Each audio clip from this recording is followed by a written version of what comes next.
The champagne glass slipped from my hand, shattering against the marble floor of the grand ballroom at the Riverside Country Club. 200 guests turned to stare, but not one of them was looking at me with recognition. They saw the mess, the disruption, the woman in the simple black dress, who clearly didn't belong among the designer gowns and tailored suits. What they didn't see was Colonel Sarah Hayes, decorated combat veteran, standing frozen as her own family treated her like a stranger at her father's 70th birthday celebration. I'd love to know which corner of the globe you're watching from.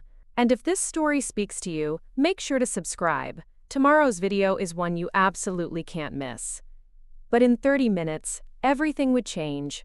A 3-star general would walk through those doors, and my family would finally understand who I really was. My hands trembled as I bent to pick up the larger pieces of glass, the familiar weight of my dress uniform nowhere to be found. Instead, I wore a simple outfit I'd picked up from a department store that morning, having arrived in Chicago just hours earlier from my deployment in Eastern Europe. The invitation had been forwarded through 3 different military addresses before reaching me, and I'd moved heaven and earth to get emergency leave approved. "Excuse me, miss, the staff will handle that," came a voice from above. I looked up to see my cousin Derek, now apparently some hotshot investment banker, his perfectly styled hair and expensive watch catching the light. He didn't recognize me. We'd built snow forts together as kids, shared countless Christmas mornings, but now he was looking at me like I was hired help. "Derek, it's me, Sarah Hayes." His brow furrowed, and I watched the wheels turn slowly in his head. "Sarah, Tom's daughter? But you're supposed to be." He gestured vaguely, clearly struggling to remember what exactly I was supposed to be doing with my life. "In the military. Yes, I am." "Oh, right. The army thing." He said it like I'd mentioned a brief stint at summer camp. "Well, Dad's speech is starting soon. You should probably find a seat in the back." The back. My own cousin was directing me to sit in the back at my father's birthday party. I straightened, feeling the familiar steel that had gotten me through officer candidate school, through combat missions, through leading soldiers half my age, through impossible situations. "Actually, I think I'll stand with the family." Derek's expression shifted to something between confusion and mild annoyance. "The family section is reserved for immediate family and close relatives. Maybe you could—" "I am immediate family." My voice carried the authority that had commanded respect in briefing rooms and on battlefields. "Tom Hayes is my father." The recognition finally dawned on his face, followed quickly by embarrassment, then a kind of dismissive recovery. "Jesus, Sarah, I hardly recognized you. You look so different. When did you get back from wherever you were?" "This morning. I flew in from Romania." "Romania? What were you doing there?" Before I could answer, Derek's attention was already drifting over my shoulder to someone more important. "Hey, Senator Morrison! Great to see you." And just like that, I was forgotten again. I made my way through the crowd, past the ice sculptures and elaborate floral arrangements, searching for my father. The party was everything I'd expected from my stepmother Linda, ostentatious, expensive, and designed to impress people who already had everything. Crystal chandeliers cast rainbow patterns on the walls, and a string quartet played softly in the corner. The guest list read like a who's who of Chicago society: politicians, business leaders, celebrities I vaguely recognized from magazine covers. "Sarah!" My father's voice boomed across the room. Thomas Hayes, 70 years old and still commanding attention wherever he went, approached with his arms outstretched. His embrace was warm, genuine, everything I'd been missing from this evening. "My daughter's here, everyone!" But the announcement fell flat. The small group around him offered polite smiles and brief nods before returning to their conversations about stock portfolios and vacation homes in the Hamptons. My father's face fell slightly, but he recovered quickly the way he always did. "Dad, this is beautiful. Linda really outdid herself." "She did, didn't she?" He beamed with pride, but I could see the strain around his eyes. "Come on, let me introduce you to some people. This is Senator Morrison. He's been asking about you." The senator, a man in his 60s with silver hair and a politician's smile, shook my hand with the practiced grip of someone who'd worked 1,000 fundraisers. "Tom's told me so much about you. You're the one who went to college in California, right?" I felt my father's hand tighten on my shoulder. Actually, Senator, Sarah's been serving our country. She's in the Army. Oh, how nice. My nephew was in the National Guard for a while, did some training on weekends. The casual dismissal hit harder than any physical blow I'd taken in combat. I'd spent the last 8 months leading a joint task force, coordinating with NATO allies, briefing 4-star generals on strategic operations. I'd made life-and-death decisions that affected thousands of people. And this man was comparing it to weekend warrior training. It's a bit different than that, sir, I said carefully. I'm active duty, career military. Well, good for you. It's always nice when young people find a way to serve. He was already looking past me, scanning the room for more important conversations. My father tried to steer the conversation back. Sarah just got back from Eastern Europe. She's been working with our allies there. The senator's phone buzzed and he glanced at it eagerly. Excuse me, I need to take this. Something urgent at the office. As he walked away, I saw my father's shoulders sag slightly. This was his moment to show off his daughter, to share his pride in what I'd accomplished, and it was being treated like a minor inconvenience. Don't worry about him, Dad. Politicians don't understand military service unless it's happening during an election year. He squeezed my arm. I'm proud of you, sweetheart. Even if some people don't understand what you do. Linda appeared at his elbow, resplendent in a silver gown that probably cost more than most soldiers made in a month. Tom, darling, Judge Peterson wants to meet you. He's considering your proposal for the Charity Foundation. Of course, he turned to me. Sarah, you remember Linda? Hello, Linda. Thank you for including me tonight. Linda's smile was polished and cold. Of course, dear, though I do wish you'd mentioned you were coming. I would have had something more appropriate sent over for you to wear. The words hit like a slap. I looked down at my simple black dress, the one I'd carefully chosen because it was respectful and understated. In Linda's world, apparently it marked me as an outsider. I'm fine, thank you. Well, if you're sure. Tom, Judge Peterson is waiting. And once again, I was left standing alone in a room full of people who shared my blood but treated me like a stranger. My half-brother Marcus approached with his wife, Jennifer. At 28, Marcus had never left Chicago, never served anyone but himself. But he carried himself with the confidence of someone who'd inherited his sense of importance. His wife, perfectly coiffed and draped in designer labels, looked at me with barely concealed disdain. Sarah, right? Marcus told me you were coming. I thought you were overseas or something. I was. I got back this morning. Oh, how exciting. Like a vacation? Jennifer's question was so breathtakingly ignorant that I actually laughed. Not exactly. I was leading a multinational task force in support of NATO operations. That sounds complicated, Marcus said, in the tone people use when they're trying to be polite about something they find boring. But hey, you're back now. That's what matters. For how long? Jennifer asked. Are you staying in Chicago? I'm only here for the weekend. I need to report back to base on Monday. Oh, that's too bad. Maybe next time you can stay longer. We barely get to see you anymore. The irony wasn't lost on me. They barely saw me because I was serving my country, but they spoke about it like I was choosing to miss family gatherings for fun. Speaking of which, Marcus continued, Mom mentioned you might want to think about getting out soon. I mean, you're what, 34? Maybe it's time to settle down, start a real career. A real career. I'd spent 16 years in the military, worked my way up from second lieutenant to colonel, commanded thousands of soldiers, received commendations from foreign governments, and my own half-brother was suggesting I needed to find a real career. The military is my real career, Marcus. Sure, but I mean long-term. You can't do that forever, and it's not like you're building anything, you know? No equity, no pension worth talking about. Jennifer's firm is always looking for people with leadership experience. You could probably start in middle management. A lot of love and effort went into bringing this story to life. If you're enjoying it, we'd be so grateful if you'd subscribe to our channel. Now back to where we left off. Middle management. After commanding a battalion, after briefing generals and coordinating with allied forces, after making decisions that affected international relations. I'll keep that in mind, I said, knowing I'd rather scrub latrines for the rest of my life than work in Jennifer's marketing firm. The evening continued like that, one dismissive conversation after another. My achievements were minimized, my service was misunderstood, and my presence was treated like an afterthought. I watched my father work the room, proudly introducing his successful son, the investment banker, his brilliant daughter-in-law, the marketing executive, even his stepchildren's various accomplishments in finance and real estate. But when it came to me, the introductions were always awkward, always brief. "This is my daughter Sarah, she's in the army." Said like an apology, like something to be explained away rather than celebrated.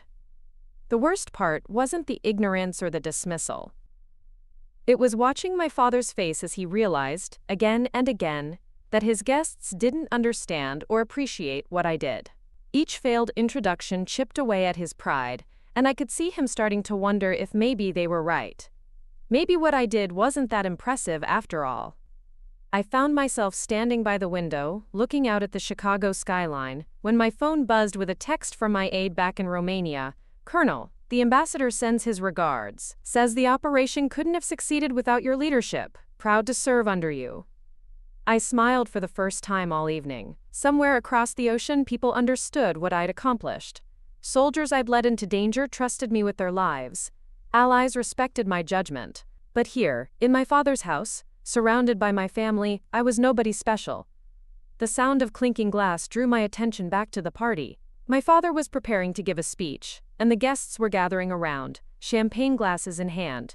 I moved closer, hoping this would be the moment when he finally told these people who I really was and what I'd accomplished. Instead, I found myself pushed to the edges of the crowd, just another face in the back, waiting to see if tonight would be any different than all the others. My father cleared his throat and tapped his champagne glass with a silver spoon. The crowd gradually quieted, though I noticed several guests continuing their conversations in hushed tones. From my position near the back wall, I could barely see him over the sea of perfectly styled heads and expensive suits. "Thank you all for being here tonight," Dad began, his voice carrying the warmth and authority that had made him successful in business for over 4 decades. 70 years is a long time to be on this earth, and I'm grateful for every moment, especially the people who've shared this journey with me. He paused, scanning the crowd with a smile that I recognized from childhood, the one he used when he was genuinely happy, not just performing for others. "Many of you know that family has always been the most important thing in my life. My beautiful wife Linda, who organized this incredible celebration." The applause was enthusiastic, and Linda stepped forward to accept her recognition with a gracious wave. She looked radiant in the spotlight, every inch the successful society wife. My son Marcus, who's following in the family business and making his old man proud every day. More applause as Marcus raised his glass, his chest puffed with pride. Jennifer beamed beside him, basking in reflected glory. "And my daughter Sarah, who—" Dad's voice faltered slightly as he searched for me in the crowd. Our eyes met across the room and I saw him struggle for words. "Who has chosen to serve our country in the military." The applause was polite but brief, the kind of acknowledgement you give to someone's hobby rather than their life's work. I felt heat rise in my cheeks, not from anger but from embarrassment. For him, for me, for this entire situation. "Sarah's been overseas for the past several months," he continued, clearly trying to add substance to his introduction. "She's worked very hard to be here tonight. A lot of love and effort went into bringing this story to life. If you're enjoying it, we'd be so grateful if you'd subscribe to our channel. Now, back to where we left off. Middle management. After commanding a battalion, after briefing generals and coordinating with allied forces, after making decisions that affected international relations. I'll keep that in mind, I said, knowing I'd rather scrub latrines for the rest of my life than work in Jennifer's marketing firm. The evening continued like that, one dismissive conversation after another. My achievements were minimized, my service was misunderstood, and my presence was treated like an afterthought.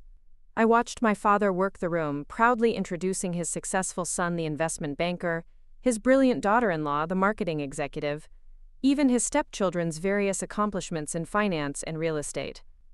But when it came to me, the introductions were always awkward, always brief. "This is my daughter Sarah, she's in the army." Said like an apology, like something to be explained away rather than celebrated. The worst part wasn't the ignorance or the dismissal. It was watching my father's face as he realized, again and again, that his guests didn't understand or appreciate what I did. Each failed introduction chipped away at his pride, and I could see him starting to wonder if maybe they were right. Maybe what I did wasn't that impressive after all. I found myself standing by the window looking out at the Chicago skyline when my phone buzzed with a text from my aide back in Romania.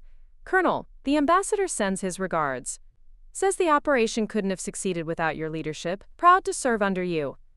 I smiled for the first time all evening. Somewhere across the ocean, people understood what I'd accomplished. Soldiers I'd led into danger trusted me with their lives. Allies respected my judgment. But here, in my father's house surrounded by my family, I was nobody special. The sound of clinking glass drew my attention back to the party. My father was preparing to give a speech, and the guests were gathering around, champagne glasses in hand. I moved closer, hoping this would be the moment when he finally told these people who I really was and what I'd accomplished. Instead, I found myself pushed to the edges of the crowd, just another face in the back, waiting to see if tonight would be any different than all the others. My father cleared his throat and tapped his champagne glass with a silver spoon. The crowd gradually quieted, though I noticed several guests continuing their conversations in hushed tones. From my position near the back wall, I could barely see him over the sea of perfectly styled heads and expensive suits. "Thank you all for being here tonight," Dad began, his voice carrying the warmth and authority that had made him successful in business for over 4 decades. 70 years is a long time to be on this earth, and I'm grateful for every moment, especially the people who've shared this journey with me. He paused, scanning the crowd with a smile that I recognized from childhood, the one he used when he was genuinely happy, not just performing for others. "Many of you know that family has always been the most important thing in my life. My beautiful wife Linda, who organized this incredible celebration." The applause was enthusiastic, and Linda stepped forward to accept her recognition with a gracious wave. She looked radiant in the spotlight, every inch the successful society wife. My son Marcus, who's following in the family business and making his old man proud every day. More applause as Marcus raised his glass, his chest puffed with pride. Jennifer beamed beside him, basking in reflected glory. "And my daughter Sarah, who?" Dad's voice faltered slightly as he searched for me in the crowd. Our eyes met across the room, and I saw him struggle for words. "Who has chosen to serve our country in the military?" The applause was polite but brief, the kind of acknowledgement you give to someone's hobby rather than their life's work. I felt heat rise in my cheeks, not from anger but from embarrassment. For him? For me? For this entire situation. "Sarah's been overseas for the past several months," he continued, clearly trying to add substance to his introduction. "She's worked very hard to be here tonight." "Different, perhaps, but hardly less important," Catherine replied with the kind of polite firmness that only elderly society women can master. "Absolutely," Linda agreed quickly. "Well, I should check on the dessert service. Sarah, do try the salmon. It's flown in fresh from Alaska." As Linda glided away, Catherine watched her go with an expression I couldn't quite read. "She means well, I suppose, but she doesn't understand your world any more than the rest of them do." "It's fine. I'm used to it." "You shouldn't have to be used to it, especially not from your own family." Her words hit deeper than I expected. I'd been telling myself that it didn't matter, that I didn't need their approval or understanding. But standing here, watching my father's friends treat me like an afterthought while they celebrated Marcus's latest business deal, I realized how much it did hurt. "Tell me about Romania," Catherine said, changing the subject with graceful timing. "What were you doing there?" For the next 20 minutes, I found myself in the first meaningful conversation of the evening. Catherine asked intelligent questions about international relations, about the challenges of working with allied forces, about the geopolitical significance of our operations in Eastern Europe. She listened with genuine interest, occasionally asking follow-up questions that showed she understood the complexity of what I was describing. "You know," she said as our conversation wound down, "I worked for the State Department for 30 years, started as a secretary, retired as a senior diplomatic advisor. I've met many military officers over the years, and I can tell you with certainty that you're describing colonel-level responsibilities." I was startled by her directness. "How did you?" Your father mentioned your rank once, though I don't think he fully grasps what it means. Colonel at 34 in today's military? That's exceptional. I've been fortunate. Nonsense. You've been exceptional, there's a difference. Our conversation was interrupted by a commotion near the entrance. The hotel staff were opening the main doors, and I could see several men in uniform entering the ballroom. My heart skipped a beat as I recognized the distinctive stars on their shoulders. General officers. And not just any generals. Well, Catherine said, following my gaze, it looks like your evening is about to become more interesting. The room's energy shifted palpably as the military delegation entered. Conversations paused, heads turned, and I felt a familiar mixture of pride and nervousness that always accompanied the presence of senior leadership. There were 4 of them, 2 brigadier generals I didn't recognize, a major general whose face was familiar from briefings, and at the head of the group, a 3-star general whose presence seemed to command the entire room. Lieutenant General Robert Morrison, no relation to the senator, was a legend in military circles.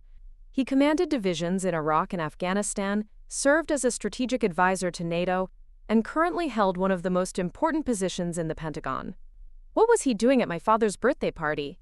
The answer came quickly as I watched him scan the room, his aide whispering something in his ear. His eyes found mine across the crowded ballroom, and a slow smile spread across his face. He began moving in my direction, the other generals following, and I felt every eye in the room tracking their movement. Colonel Hayes, he said as he approached, his voice carrying the authority that had commanded respect from world leaders. I hoped I'd find you here. The transformation in the room was immediate and dramatic. Conversations stopped mid-sentence. Champagne glasses froze halfway to lips. The background music from the string quartet seemed to fade into silence. Every person in that ballroom turned to stare at the woman they'd been ignoring all evening.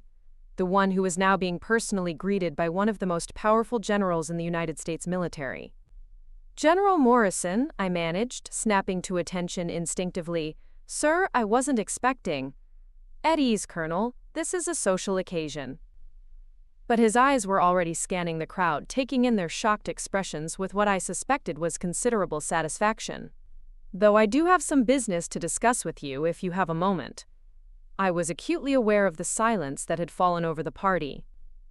My father stood frozen near the dessert table, his mouth slightly open. Marcus looked like he'd seen a ghost. Linda appeared to be having difficulty processing what she was witnessing. And Senator Morrison, who'd dismissed my service so casually earlier, was staring at me with an expression of dawning horror. Of course, sir. Though I should mention, I'm on leave until Monday. I'm aware of your leave status, Colonel, but when the President of the United States asks me to personally deliver a message to one of his most trusted military advisors, I don't wait for regular business hours. The President. The words echoed through the silent ballroom like a gunshot.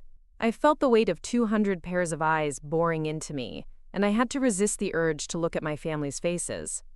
Why don't we find somewhere a bit more private? General Morrison suggested, though his tone made it clear that privacy was not actually his primary concern. General Morrison's eyes swept the silent ballroom one more time before settling back on me. The weight of his gaze, combined with the stunned silence of 200 guests, created a tension so thick it was almost suffocating. I could feel my family's shock radiating from across the room like heat from a furnace.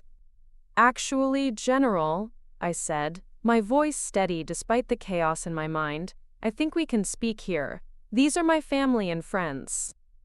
His eyebrows rose slightly, and I caught what might have been approval in his expression. Very well, Colonel. Ladies and gentlemen, he addressed the room, his voice carrying the natural authority that made 4-star generals stop mid-sentence when he spoke.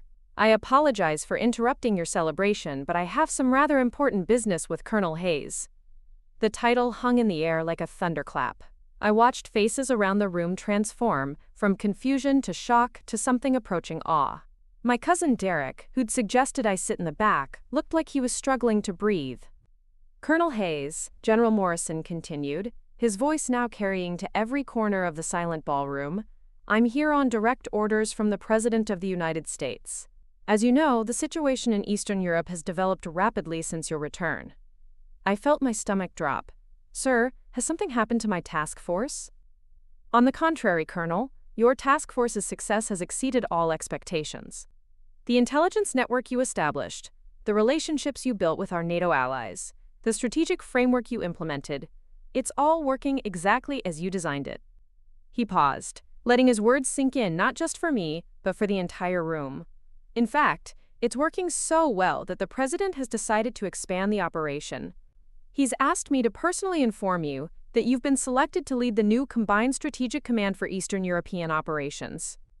The words hit me like a physical blow. Combined Strategic Command positions were typically reserved for generals, not colonels. It was the kind of assignment that career officers dreamed about but rarely achieved. Sir, that's an incredible honor, but I'm not sure I understand. A Combined Strategic Command position would typically go to a general officer, yes. His smile was slight but meaningful.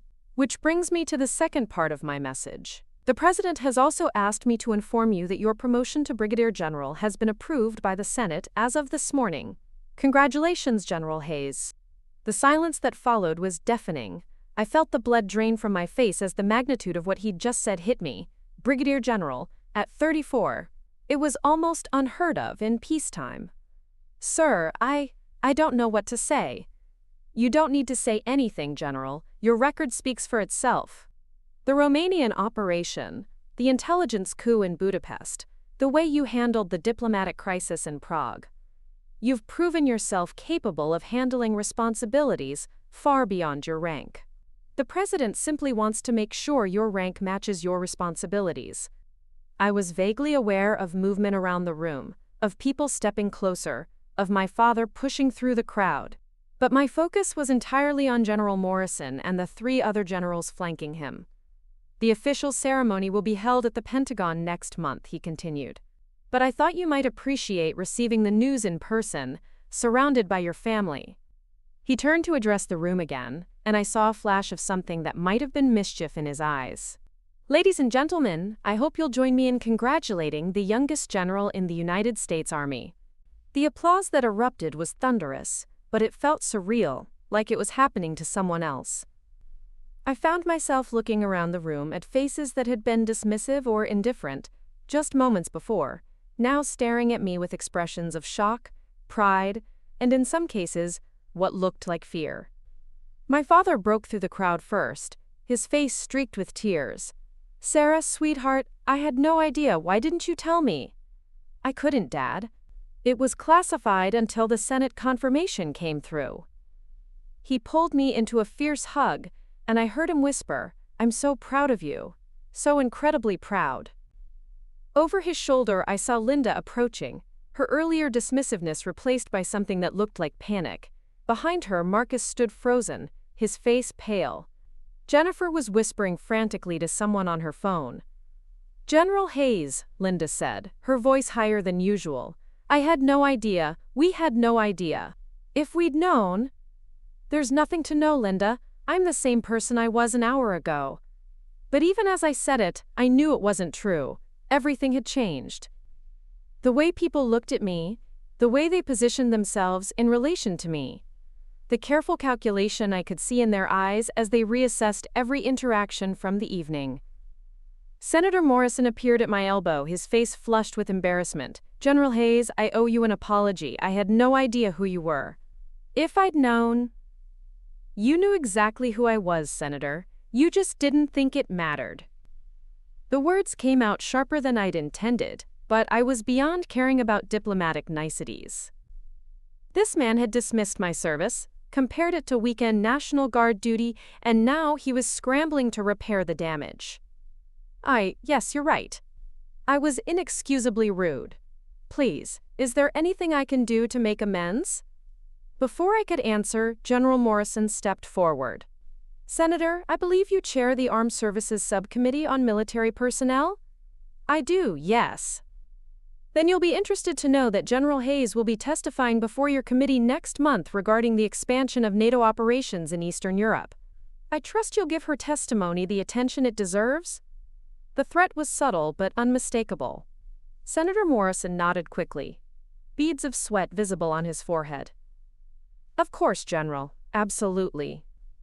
As the senator retreated, my cousin Derek approached with his wife, both looking shell-shocked. "Sarah, General Hayes, I'm sorry about earlier. I didn't realize." "What didn't you realize, Derek? That military service matter? That 16 years of dedication might actually amount to something?" We don't really understand the military. It's not our world." "No, it's not. But that doesn't excuse treating it like it's worthless." His wife, who'd been silent until now, finally spoke up. "We're sorry. We truly are. Is there anything we can do?" I looked at them both, these people who'd made me feel like an outsider at my own father's party, and felt more exhausted than angry. "You can start by treating service members with respect. Not just the ones who turn out to be generals." Catherine Brennan appeared at my side, her eyes twinkling with what looked like satisfaction. "Well, my dear, I must say this evening has turned out to be far more entertaining than I expected. Despite everything, I found myself smiling. I'm sorry if I disrupted the party." "Disrupted? You've given these people the most interesting evening they've had in years, and perhaps taught them a valuable lesson in the process." General Morrison, who'd been speaking quietly with his aide, returned to my side. "General Hayes, I'm afraid we need to discuss the transition timeline. How soon can you be ready to assume command?" "I'm scheduled to return to base Monday morning, sir. I can be ready to transition immediately." "Excellent. We'll need you in Washington by Wednesday for briefings. This is going to be a significant expansion of operations. You'll be coordinating with 12 NATO allies, managing a budget of over $2 billion, and reporting directly to the Secretary of Defense." The numbers were staggering: $2 billion, 12 allied nations, direct reporting to the Secretary of Defense. It was the kind of responsibility that most officers never dreamed of having. "I understand, sir. I won't let you down." "I know you won't. That's why you were chosen." As the generals prepared to leave, the room began to return to something resembling normal conversation, though I could feel the change in atmosphere. People who'd ignored me earlier were now watching my every move, calculating how to approach me, how to repair relationships they'd damaged through their dismissiveness. My father appeared at my side again, still looking dazed. "Sarah, I need to ask you something. All those times you said you couldn't talk about work, all those classified projects you mentioned, you weren't exaggerating, were you?" "No, Dad, I wasn't. The things you've done, the responsibility you've had, it's been bigger than anything I ever imagined, hasn't it?"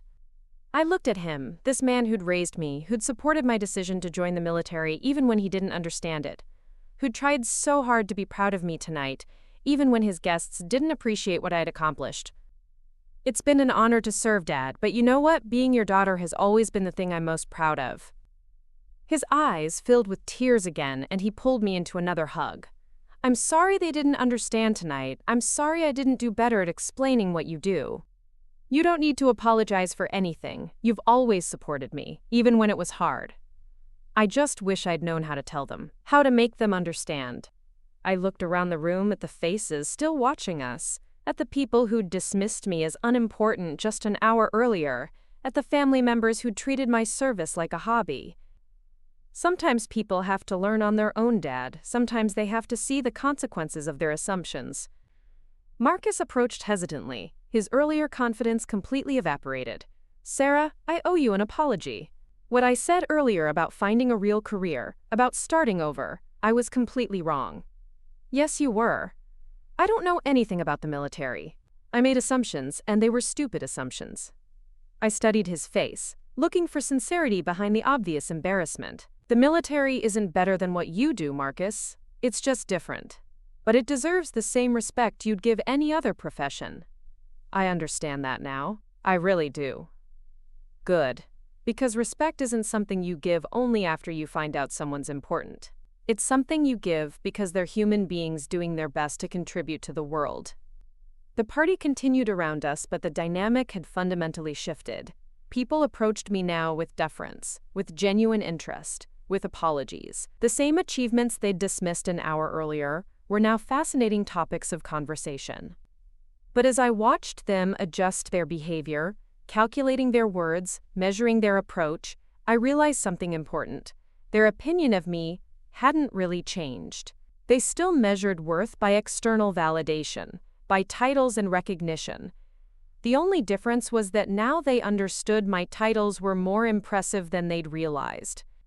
The real question was, what would I do with this moment? How would I use this revelation to change not just how they saw me, but how they saw service itself? After General Morrison and his delegation departed, the ballroom felt different, charged with an energy that hadn't existed before. The string quartet resumed playing, but their classical melodies now served as background to hushed conversations and stolen glances in my direction. I found myself at the center of a very different kind of attention than I had experienced all evening. Dr. Elizabeth Warren, a prominent cardiologist whom I'd been introduced to earlier but who'd barely acknowledged my presence, approached with her husband, a federal judge. Her demeanor had transformed completely from the polite disinterest she'd shown when my father first mentioned my military service. "General Hayes," she began, the title rolling off her tongue with careful precision, "I must apologize for my earlier behavior. I'm afraid I completely misunderstood the scope of your responsibilities." "Dr. Warren, there's nothing to apologize for. Not everyone is familiar with military structure. But that's just it. I should have asked more questions instead of making assumptions. When your father mentioned you were in the Army, I'm ashamed to admit I pictured something far more conventional." Her husband nodded gravely. "We had no idea you were operating at such a strategic level. Combined strategic command. That's extraordinary for someone your age." I noticed how they spoke now with the same tone they'd used earlier when discussing Dr. Richard's cardiac innovations or Maria Santos's nonprofit work. My achievements had suddenly become worthy of serious consideration, not because they'd changed, but because they now came with proper validation.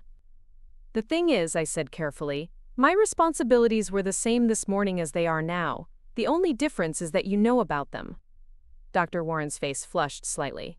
"You're absolutely right. We judged your service based on our preconceptions rather than trying to understand what you actually do." "It's a common problem," I admitted. "Most people don't realize how complex modern military operations are, especially at the strategic level." As they moved away, replaced by another group of well-wishers, I caught sight of my stepmother Linda near the dessert table. She was engaged in animated conversation with 3 other women, her hands moving expressively as she spoke. I couldn't hear the words, but I could read her body language. She was holding court, sharing insider information about her suddenly important stepdaughter.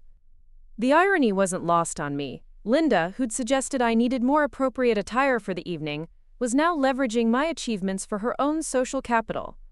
Within hours, every society matron in Chicago would know that Linda Hayes was married to the father of the Army's youngest general. Quite a transformation, isn't it? Catherine Brennan appeared beside me again, following my gaze toward Linda. "I've watched this pattern for decades. People reveal their true character in moments like these." "What do you mean?" "Watch how they position themselves now. Some, like Dr. Warren, are genuinely embarrassed and trying to make amends. Others, like your stepmother, see opportunity. And still others." She nodded toward a group of businessmen near the bar who were stealing glances in my direction while engaged in heated discussion. "Others are calculating how your new position might benefit them." I followed her gaze and recognized several faces from Chicago's business elite. Men who'd been introduced to me earlier as leaders in defense contracting, international trade, and government relations. They were looking at me with an intensity that had nothing to do with family celebration and everything to do with the $2 billion budget General Morrison had mentioned. "They're wondering if you remember their names," Catherine continued, "wondering if their earlier indifference might cost them future opportunities." "I'm not in procurement," I said. "My command focuses on operational strategy and international coordination." They don't know that. All they heard was $2 billion and direct reporting to the Secretary of Defense. In their world, proximity to power equals opportunity. She was right. I could see it in their posture, the way they kept glancing over while trying to appear casual. One of them, Richard Blackstone, whose defense contracting firm had donated generously to various political campaigns, finally broke away from his group and approached. "General Hayes, congratulations on your promotion, truly remarkable achievement." His smile was practiced, calculated. I don't know if your father mentioned it, but my company, Blackstone Defense Solutions, has extensive experience with NATO operations. Mr. Blackstone, I appreciate your congratulations, but this is my father's birthday party. Perhaps we could discuss business matters through appropriate channels. Of course, of course. I just wanted you to know that if you ever need expertise in logistics coordination or equipment procurement for your new command, we'd be honored to serve. I'll keep that in mind. He handed me a business card with a flourish that suggested this interaction was going exactly as he'd hoped. My direct number is on there. Please don't hesitate to call any time. As he walked away, Catherine shook her head. And there it is. Your promotion is barely an hour old, and already people are trying to monetize their connection to you. It's not unexpected. This is how Washington works, unfortunately. Perhaps, but it's also how families work, in some cases. Her words carried a weight that made me look at her more closely. What do you mean? Your brother has been on his phone for the past 20 minutes. I suspect he's not just sharing family news. I looked across the room and spotted Marcus in a corner, indeed, deep in conversation on his phone. His posture was animated, excited, and I had an uncomfortable feeling about what Catherine was suggesting. You think he's leveraging my promotion for business purposes? I think he's 28 years old, works in investment banking, and just discovered his sister has access to a $2 billion federal budget. Draw your own conclusions. The thought sat uncomfortably in my stomach. I wanted to believe that Marcus's earlier apology had been genuine, that his embarrassment over dismissing my service had led to real understanding. But Catherine's observation forced me to consider less charitable possibilities. My phone buzzed with a text message, then another. Within minutes, my notifications were firing constantly. Colleagues from around the world congratulating me on the promotion, which had apparently been announced through official military channels. The news was spreading rapidly through defense and diplomatic circles. One message caught my attention. It was from Colonel James Mitchell, my deputy commander in Romania. Ma'am, just saw the announcement. The entire task force sends congratulations. We knew you were destined for stars. Proud to have served under your command. The warmth of genuine respect and admiration from people who actually understood my work provided a stark contrast to the calculating attention I was receiving from the party guests. These were soldiers who'd trusted me with their lives, allies who'd relied on my judgment in critical situations. Their opinion mattered more than all the social validation in this ballroom. Sarah! My father's voice carried across the room as he approached with Judge Peterson, the man Linda had pulled him away to meet earlier. Judge Peterson was just telling me about his son, who's stationed in Germany. He's very interested in hearing about your NATO experience. Judge Peterson, who'd been too busy for introductions earlier, now seemed to have all the time in the world. General Hayes, my son Captain Peterson, speaks very highly of the coordination efforts in Eastern Europe. He mentioned Colonel Hayes, who'd been instrumental in improving intelligence sharing. I assume that was you? It's possible. We worked with many different units across the theater. He said this colonel had transformed how NATO allies communicate on the ground level. Really innovative approaches to real-time intelligence distribution. For the first time all evening, someone was discussing my actual work rather than my title or potential influence. Captain Peterson would have experienced the day-to-day impact of the systems I'd implemented, the protocols I'd developed, the relationships I'd built with allied commanders. Your son sounds like a dedicated officer. Intelligence sharing has been one of our primary focus areas. He is dedicated. And he said working with American officers like this, Colonel Hayes had restored his faith in joint operations. I had no idea we were talking about the same person when I met you earlier. The conversation continued for several more minutes, and I found myself genuinely engaged for the first time since the generals had left. Judge Peterson asked informed questions about operational challenges, logistical complexities, and diplomatic considerations. He understood the difference between tactical and strategic responsibilities, and he appreciated the complexity of commanding in a multinational environment. You know, he said as our conversation wound down, I owe you an apology as well.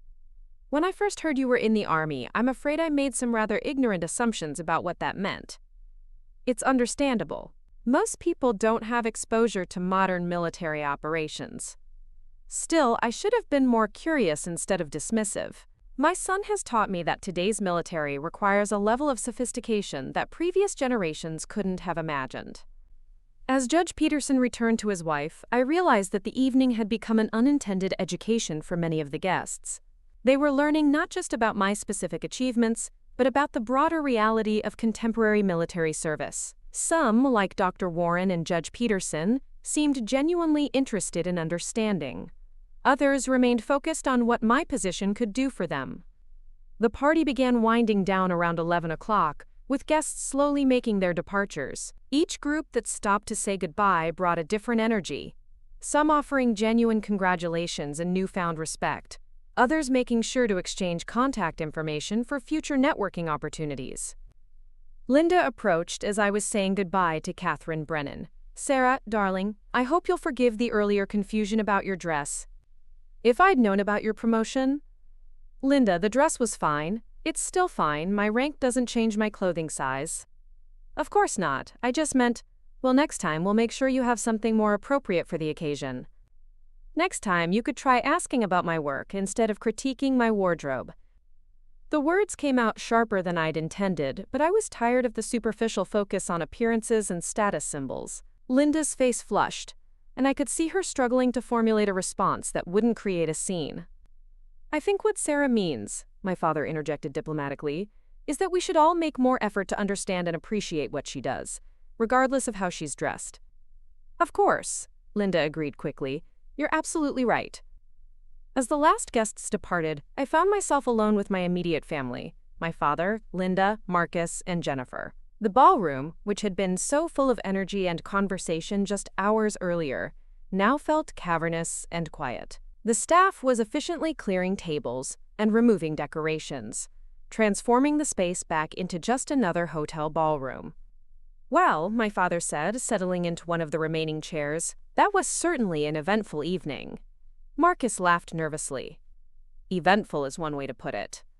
"Sarah, I still can't believe you're a general. I mean, I knew you were successful, but you didn't think military success counted as real success?" "I guess I didn't understand what military success actually looked like at your level." I studied his face, trying to read his sincerity. "And now you do?" "Now I know I need to learn more before making judgments." It was a diplomatic answer, but I wasn't sure if it represented genuine growth or just better political instincts. Time would tell which version of Marcus would emerge from this experience.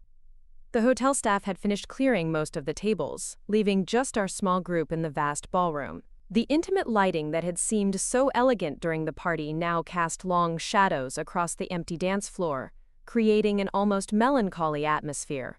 My father loosened his tie and slumped back in his chair, the exhaustion of hosting such an elaborate event finally showing on his face.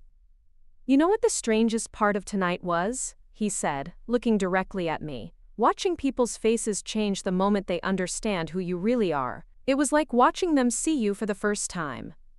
"That's because they were seeing me for the first time," I replied. "Before tonight, I was just Tom's daughter who played soldier. Now I'm someone who might be useful to them." Jennifer, who'd been uncharacteristically quiet since the generals left, finally spoke up. "Is that really what you think? That people only care about you now because of your rank? Don't you?" She looked uncomfortable, glancing at Marcus before answering.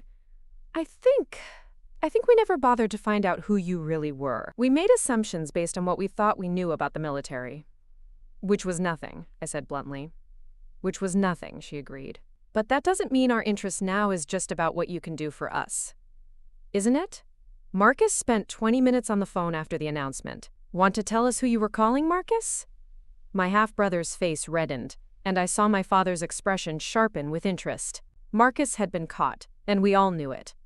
"I was calling some colleagues," he admitted, "people who work in government contracting, defense sector investments. I wanted to let them know about your promotion." "Why?" Because I thought it might be relevant to their work." "Or because you thought it might be relevant to your work?" The question hung in the air like an accusation. Marcus was quiet for a long moment, and I could see him weighing his options. Continue the pretense or come clean.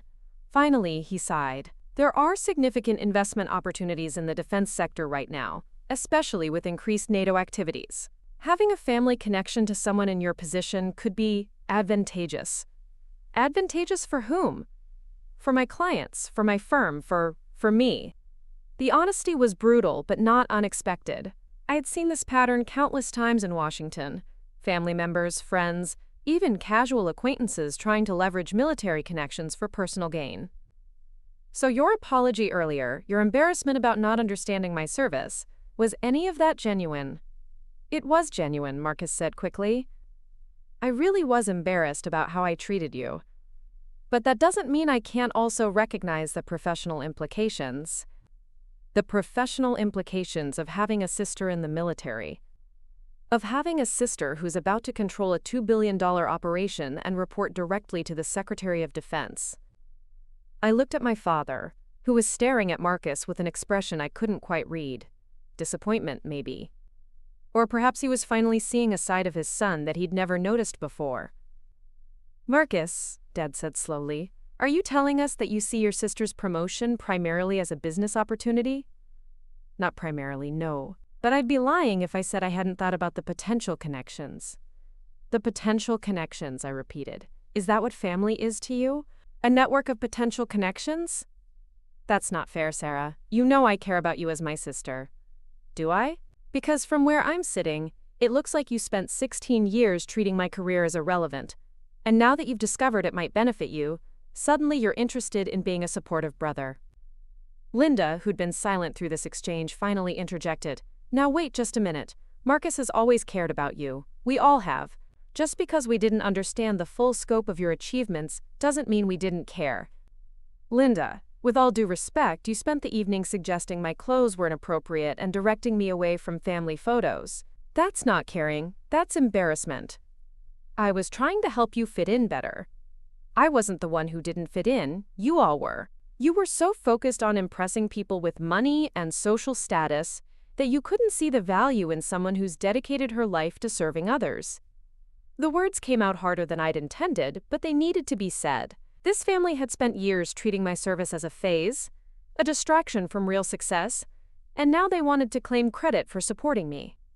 My father stood up slowly, walking to the window that overlooked downtown Chicago. The city lights stretched out below us, a reminder of the world beyond this privileged bubble we'd been occupying all evening. Sarah's right, he said without turning around. We failed her tonight. Hell, we've been failing her for years.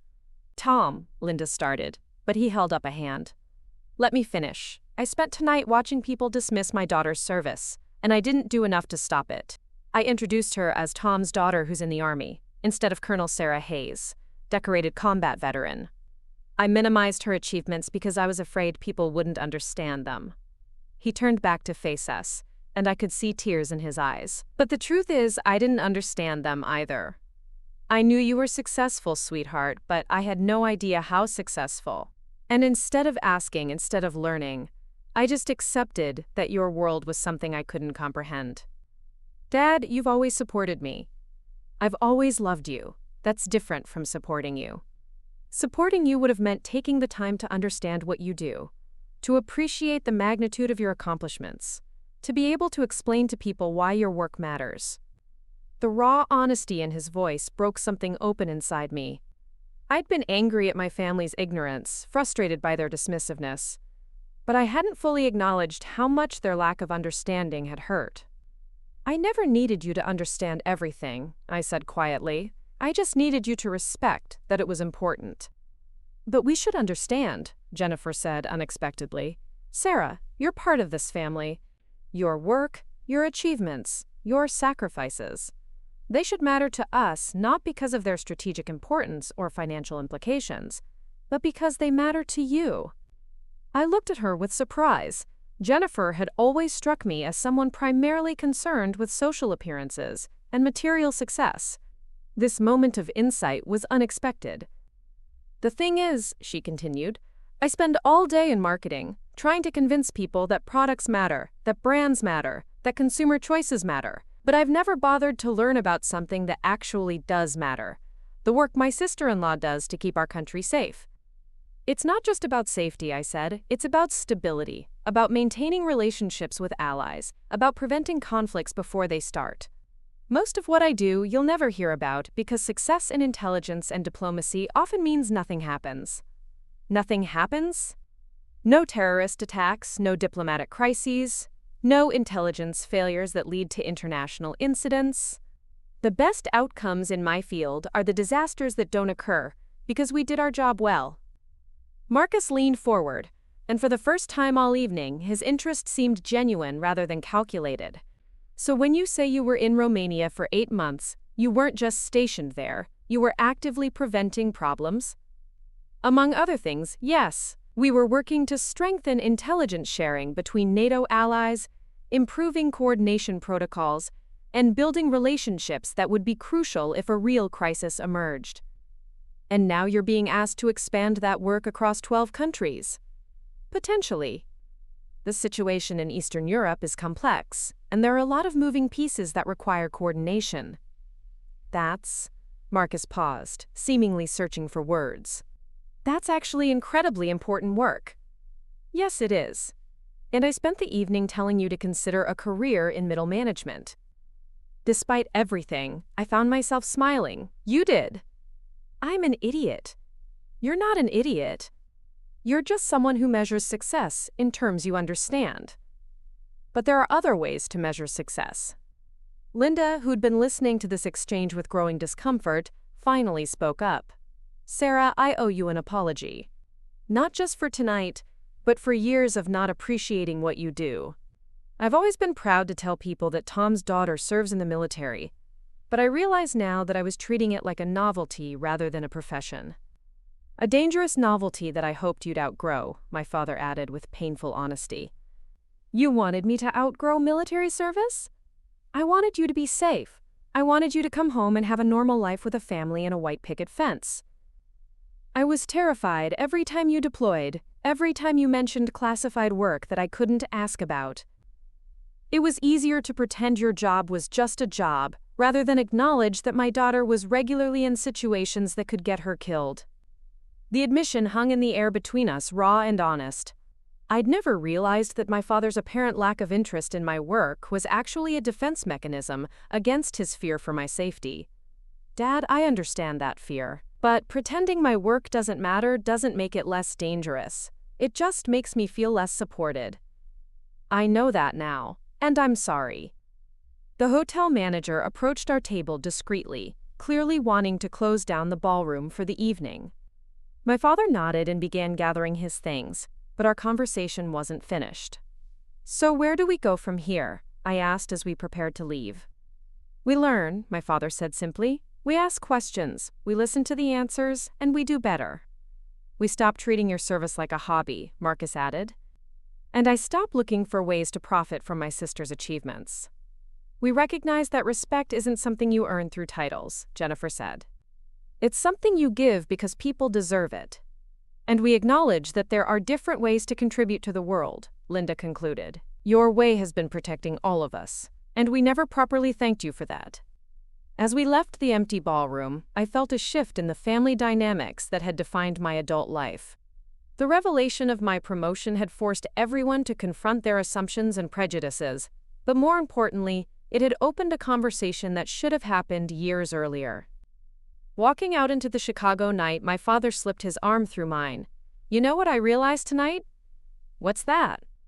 I spent the whole evening trying to impress people with my successful children. But the most impressive person in that room was someone I'd been taking for granted for years. Dad?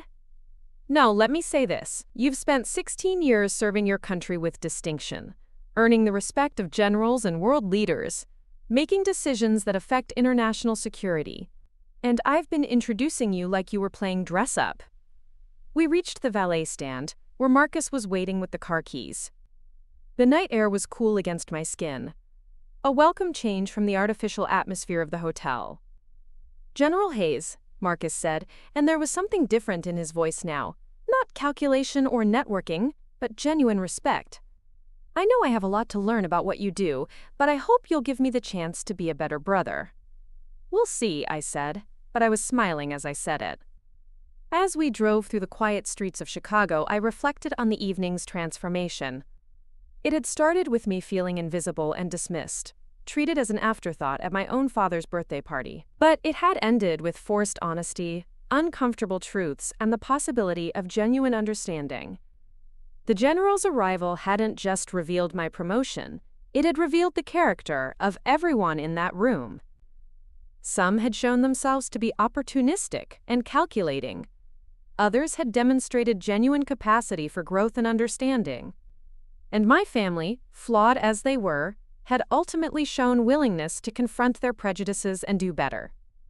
Tomorrow, I would return to my world of classified briefings and strategic planning, of international coordination and national security concerns. But tonight, for the first time in years, I felt like I truly belonged to both worlds.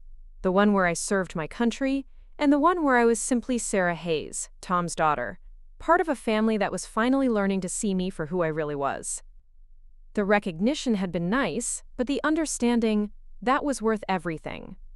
Looking for more? We've got 2 amazing stories ready for you right on screen. If this one touched you, these are absolutely worth your time. Click to watch them now.